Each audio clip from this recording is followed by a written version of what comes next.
So now what we're going to start to talk about is we're going to have a look at business ethics in an organisation. So ethics, we're starting to talk about the principles or the guidelines, our moral compass for our organisation, and starting to think about the sort of attitudes, beliefs and behaviours that we want to have in that business. So we start to look at, well, what's the ethical principle about doing what's right? Ethics is really the sense of responsibility that we have, or a person or organisation feels towards their environment reflected in their activities and inactivities. You know, what are the things we do? How do we respect our environment? How do we respect the people around us? What sort of level of responsibility do we feel to making sure we're doing the right thing, looking after people, etc. Okay, so business ethics are going to start influencing, profitable.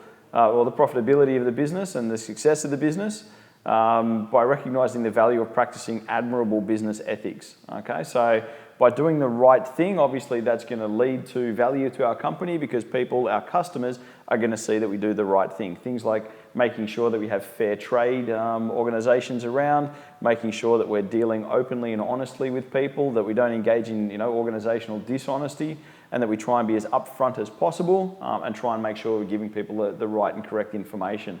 Okay, so if you follow your own ethical principles, your success won't be too far off. Okay, so people certainly respect that, but those that engage in sort of, slightly less than honest behaviour clearly aren't going to do well. Okay, you get a bad reputation because people see that you're unprincipled. Okay, so when we're starting to talk about ethics, one of the things we're starting to look at there is we're talking about trustworthiness. Okay, and when we're saying trustworthiness, okay, we're saying that people want to do business with an organisation they can trust. They know that you're going to sell them the right thing. There's not going to be any sort of dodgy, shady type operations. You're going to make sure they're getting the right product. You're going to make sure that they always know where they stand and they know what to expect. Okay, so what we start to build there is a sense of trust, that they trust the organisation to deliver on the promises that it makes. Okay, so don't make promises you can't keep. So trust is defined as the assured reliance on the character, ability, strength and truth of a business. So, that are you reliable? If you say a delivery is 3 to 5 days, are your deliveries 3 to 5 days? If you say that this is a recycled product, is it a recycled product? Do you even have recycling in your organisation? Do you look at the local community? Do you think about how your business affects them and what sort of decisions you want to make? Okay, we start to talk about dependability. Okay, that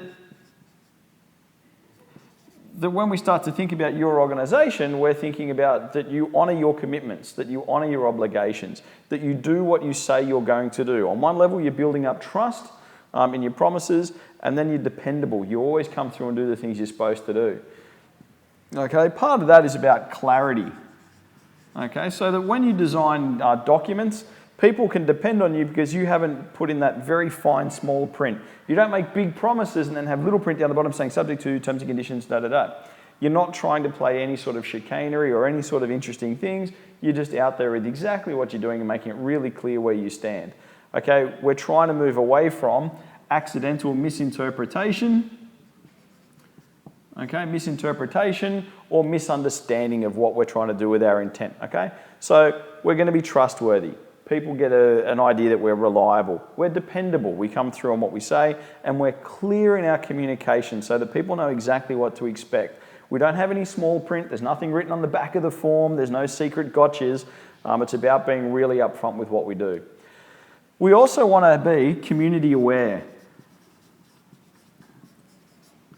Okay, now we're starting to see a lot of companies picking up understanding that they are part of a community. They're not just there to take profit from a community. If they're going to be part of that community, they also need to think about, well, what are you giving back?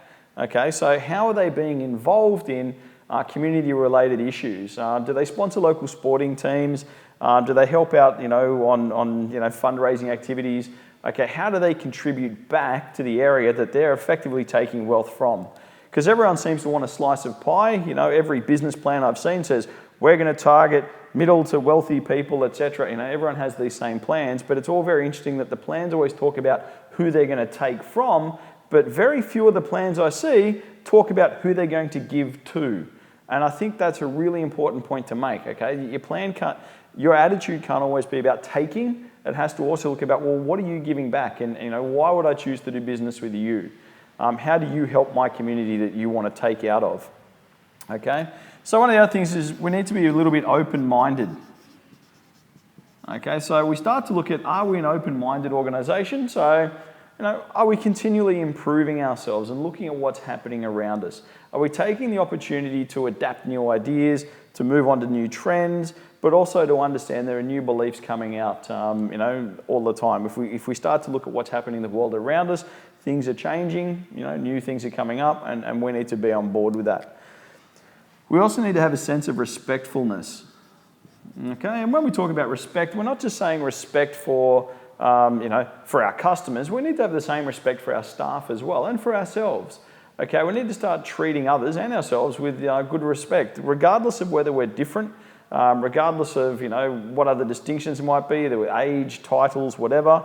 Okay, that we're treating everyone at a fairly good standard. That we're not actually sort of saying, well, I'll respect these people, but these people over here, well, I'll just treat however. Okay, there needs to be that consistency of approach. Okay, we're always trying to treat others with professional respect and for courtesy. Sometimes you are going to have to say things to people that are going to disappoint or upset them. That's just the truth of doing business. And to be a leader or a manager, from time to time, you're going to have to make decisions that people don't like. And they might get very upset, and they might even say hurtful, bad things to you. But that doesn't mean that you can drop your levels of respect and sort of act inappropriately towards them. We need to maintain that level of dealing with people honestly, openly, and not lose sight of our ethics dictated because someone else decided to act a certain way in response to something that we did. These need to be our guiding principles about how we're going to engage with other people, team members and non-team members. So moving through, the improvements in ethical behaviour should be seen that if we're doing this right, and we look at all the levels of our employees, even at the lower level, we should see our employees making ethical decisions. Okay, so it's not we talk a beautiful game at the top of the tree and we talk about what we want to do and we talk about being trustworthy and reliable and dependable, but actually what's happening in the store that our staff are just going, yeah, whatever, and just paying it off and not really participating, that they don't just think it's some pretty words from management, but actually our employees are on board with that. Okay? We need to also think about the broader context because we're part of a global market. So we need to also be abreast of, if we're operating in a different environment, that what's good in one region might not be good in another, okay? Some areas will have different rules for how they expect you to conduct yourself, and you need to be mindful of that. Okay, always maintain a high standard. Don't sort of sink and say, well, hey, that's the least that's acceptable there, so we'll do a lower level in that area. Okay, always maintain a good, consistent level and always try and improve on it.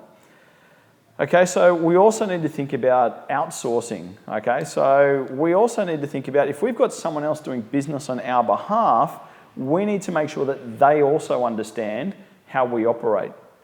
If I hire someone else to do work for me for my customers, then I need to make sure that person I've hired understands where I'm coming from. They can't have a different set of values when they go out there because they represent me. At the end of the day, whoever they deal with isn't going to see them. They're going to say that, hey, but that was your organisation. Okay, they're not going to say that was just a contractor or that was someone separate or that was just a supplier you used. The message comes from me, so it's always going to come back to me. Okay, I need to think about as privatisation of the public sector has blurred the line between good and profit. We've now got a lot of government organisations out there trading in the for-profit space, and they're we need to think about what good means in that regard. They're there to try and make a profit, but sometimes profit isn't necessarily seen as a good thing, particularly if they were supposed to be a sort of a community sector organisation. Okay, so I need to think about how that's going to go. Following on from that, we need to start thinking about where our managers sit in regard to this. Now, it might seem strange, but there are no legal rules or laws that are aimed specifically at managers when it comes to this, okay? That actually it's still an organisational thing and that the managers need to adhere to it. The managerial code, okay, so we might have a code that we put together to help guide our managers. Our managers and our leaders need to understand where we're coming from. So that's why we need to make this really clear for them. But there's no special manager's book out there that's going to spell these out for them. We need to make sure that we're passing it on. So a code of conduct that we might give for our managers might be part of their employment contract, or wherever we want to make sure that they pick up that code, and it needs to be done at a very early time so they get that in induction when they're first starting with our company. But the code of conduct usually talks about the shared values. Okay, so principles, what the company policies are about basic conduct, and outlines the duties of the manager to the employees. Okay, because what we want to do is we want to make sure that our managers and our leaders are modeling these things that we're telling them that are important, that they model trustworthiness, that their staff know what to expect from them, that their staff can rely on them, that they're dependable at all times and follow through the things they're going to follow through, that they're involved in the local community as a manager, and that they're delivering this to our not only to our staff internally, but also to the customers and the people that they come into contact with every day. Okay, so the way they engage and treat the employees becomes really important. So our managers are, probably, they influence the great proportion of our staff, of all the other staff members. One manager might have, several staff underneath them. Okay, we need to think about the organisation's treatment, representing the company's vision and mission, okay, in all their activities. And we need to make sure that all of our economic agents, okay, ensure that all our financial and economic activities are current administratively, effectively, and correctly. Okay, so that's really something for our managers to have to deal with every day, because they are our frontline staff for making sure that this happens on the ground. And we need to make sure they're looking after our finances, we need to make sure they're looking after our people, that they're adequately and effectively monitoring and looking after, out of a sense of custodianship, the resources they've been given, to make sure that that's all actually working for us. Okay, so what will happen is that your staff will follow on with what the managers do and say, will become pretty much the model for the rest of the organisation. If your managers don't adopt that and the managers don't understand it, it doesn't matter what you say at the top of the tree, it won't be modelled on the ground. So you need to make sure that the people that you have looking after your people, your staff, etc., really get this on board. So what we come up with then is to make sure that we can guide these people, we need to come up with some sort of code of ethics. We need to be able to turn these concepts into very, very clear, a clear code that they can pick up and understand fairly easily, okay? Once again, understand our principles of writing, keep it simple, keep it plain English, and really talk about what we want to do. Because a code of ethics states the values that guide the vision, and they'll describe our company's strategic obligation to the stakeholders. So what are we trying to deliver? And when I say that, are we delivering, honest, on-time service to all of our people? Are we, always engaging our customers in a particular way? How do we show them respect? How do we make sure that, that we're giving everyone fair and equal treatment, our staff and customers alike? Okay, the code should be publicly addressed to anyone with an interest in the company's activities and the conduct of its business. Okay, so we put it on a website. We talk about our code of ethics. This should never be something we hide from. In fact, it should be something we really start to promote and really talk about, because we want people to hold us to account to this. We want people to know this. We want people to see that we're trying to be trustworthy and reliable and dependable. And if we're not, we need to be called on it. We need to make sure that they've got the opportunity to tell us when we're not delivering the promise, so that we can fix it and make it right. Okay, we want to get the opportunity to change and to fix what we're doing. Okay, where this differs is we might also have in the organisation, a code of ethics talks about what we're trying to achieve on the bigger picture, but we also have something about, well, how do I do that? And the way we address that is by having a code of conduct. Now, the point of the code of conduct is that's a little bit different. The code of ethics outlines the organisation's sense of duty. So it's talking about what we're trying to achieve, the bigger picture, and what our dreams, desires, and vision are.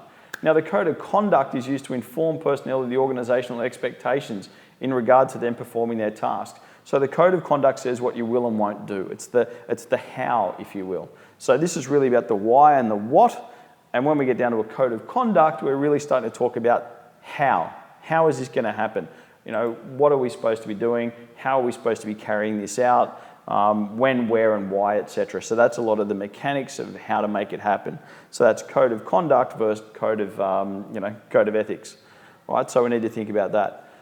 So in short, look, our business ethics, it's always going to come down to a decision that we make and the vision that we put out there about how we want to be seen as trustworthy, how we want to be seen as, how reliable are we?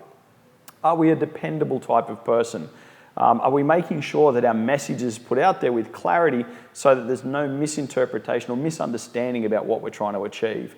Are we going to be a community-aware organisation that participates in the community? Because yes, we're taking out, but what can we put back and how can we help and how can we be part of that place? And start looking at sustainability of the organisation over time. We need to think about, well, how open-minded are we? How open to change, new development, new attitudes, beliefs, behaviours, and how we're going to engage that. And more to the point, how we're going to ensure there is always respect. And when we talk about respect, we don't just respect our customers because they're paying their way. Yes, we respect them, but we need to respect our teams, we need to respect our people, we need to respect ourselves, we need to respect our brands and everything we stand for.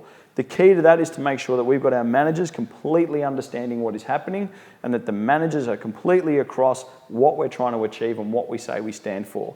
If we can get all that together and we've got a good ethical principle, we'll stay in business for a long time. It has value, it has a great sense of worth in the community, and people will get involved with us and we'll become an employer of choice that applicants come to. We'll never have to hunt people. They'll be coming to us because people want to work for honest, open organisations that display great levels of integrity. Okay, so thank you very much. That's business ethics.